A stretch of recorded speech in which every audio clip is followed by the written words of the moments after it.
இறை தூதரின் வழிகாட்டுதலை ஏற்றுக்கொள்வதற்கான அறிக்கை. லா இலாஹ இல்லல்லாஹ் என்று கூறிய பிறகு நீங்கள் முஹம்மதுர் ரசூலுல்லாஹ் என்று கூறுகிறீர்கள். இதன் பொருள் முஹம்மது ஸல்லல்லாஹு அலைஹி வஸல்லம் அவர்கள் இறைவனின் திருத்தூதர் என்றும் அவர்கள் மூலமாகவே இறைவன் உங்களுக்கு தன் சட்டங்களை அருளியிருக்கின்றான் என்றும் நீங்கள் ஒப்புக்கொண்டு விட்டீர்கள். இறைவனை உங்களுடைய எஜமானனாகவும் பேரரசனாகவும் ஒப்புக்கொண்ட பிறகு நீங்கள் அவசியம் தெரிந்து கொள்ள வேண்டியவை அந்த பேரரசனின் கட்டளைகள் யாவை? எந்த செயல்களை செய்தால் அவன் மகிழ்ச்சி அடைவான், எந்த செயல்களை செய்தால் அவன் வெறுப்படைவான், எந்த சட்டத்தை பின்பற்றினால் அவன் மன்னிப்பை அருள்வான், எந்த சட்டத்தை புறக்கணித்தால் அவனுடைய தண்டனை கிடைக்கும். இந்த கேள்விகளுக்கெல்லாம் தெளிவான பதில்களை எடுத்துரைக்க முஹம்மது ஸல்லல்லாஹு அலைஹி வஸல்லம் அவர்களை தனது பிரதிநிதியாக நியமித்தருளினான்.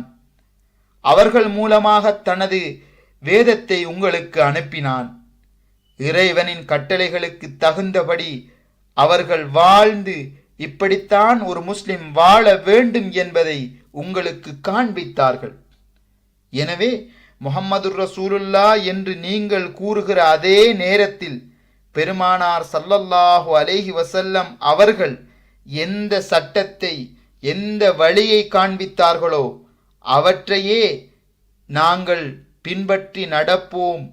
எந்த சட்டம் அதற்கு மாறுபட்டிருக்கிறதோ அதனை வெறுப்போம் என்று வாக்குறுதி அளித்தவர்களாவீர்கள்.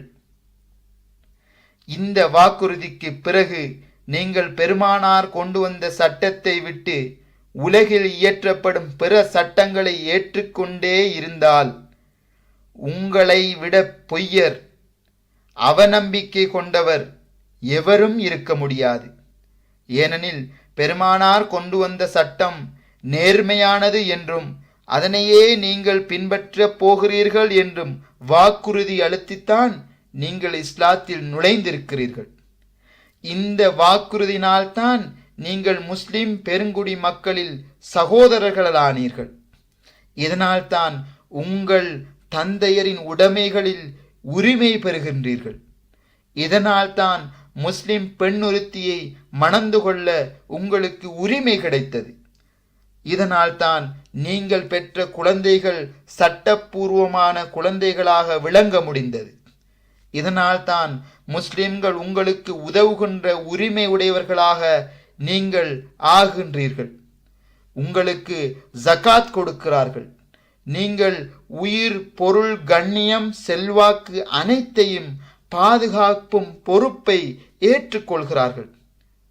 இத்தனை சலுகைகளுக்கு பிறகு நீங்கள் உங்களது வாக்குறுதியை உடைத்து விட்டால் இந்த உலகத்தில் உங்களை விட நேர்மையற்றவர் எவரும் இருக்க முடியாது.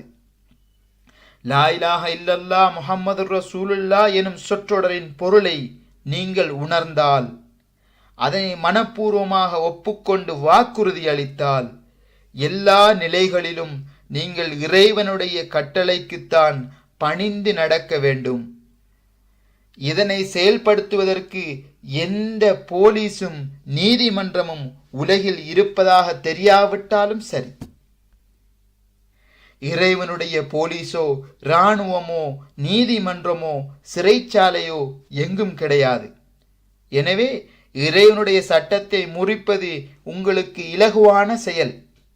ஆனால் அரசுக்கென்று போலீஸ், இராணுவம், நீதிமன்றம், சிறைக்கூடமெல்லாம் இருக்கின்றன. எனவே அரசின் சட்டத்தை முறிப்பது சிரமமான செயல் என்று எண்ணுகிற மனிதனை பற்றி நான் துணிந்து கூறக்கூடியது இதுதான். அவன் லா இலாஹ இல்லல்லாஹ் முஹம்மது ரசூலுல்லாஹ் என்று வாக்குறுதி கொடுக்கும் போது பொய்யுரைக்கின்றான். தான் இறைவனையும் முழு உலகத்தையும் முஸ்லிம்கள் அனைவரையும் ஏமாற்றுவதோடு அவன் தன்னையும் சேர்த்து ஏமாற்றிக் கொள்கிறான்.